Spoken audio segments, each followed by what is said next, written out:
Hello every one, എല്ലാവർക്കും നമസ്കാരം.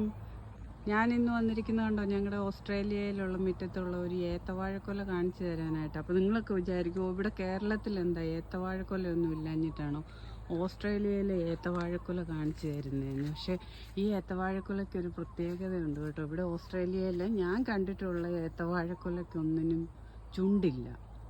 നമ്മുടെ നാട്ടിൽ ചുണ്ടില്ല കണ്ണൻ എന്നൊക്കെ പറഞ്ഞുള്ള വാഴയില്ലേ, അതുപോലെ ഈ ഏത്തക്കൊല ഞങ്ങളുടേതിപ്പോൾ ഭയങ്കര വേനലൊക്കെ ആയിരുന്നുകൊണ്ട് കൊല ഇച്ചിരി വലിപ്പക്കുറവാണ്, വിരിഞ്ഞു വരുന്നതേ ഉള്ളൂ. പക്ഷേ ഈ കൊല ഒത്തിരി വലുതാകുന്ന വാഴക്കൊലയാണ്, മുഴുത്ത ഏത്തക്കൊലയാണ്, നല്ല മധുരമുള്ള പഴമൊക്കെയാണ്. പക്ഷേ ഇതിനൊരിക്കലും ചുണ്ടുണ്ടാവുകയില്ല. ആദ്യമായിട്ട് ഞങ്ങൾക്കൊരു ഏത്തവാഴക്കൊല ഉണ്ടായപ്പോൾ ഞാൻ ഇതിൻ്റെ ചുണ്ട് തോരൻ വെക്കണം എന്നൊക്കെ വിചാരിച്ച് നാട്ടിലെ പോലെ ഏത്തവാഴയുടെ ചുണ്ടുകൊണ്ട് തോരൻ വെക്കാനൊക്കെ കാത്തിരുന്നു.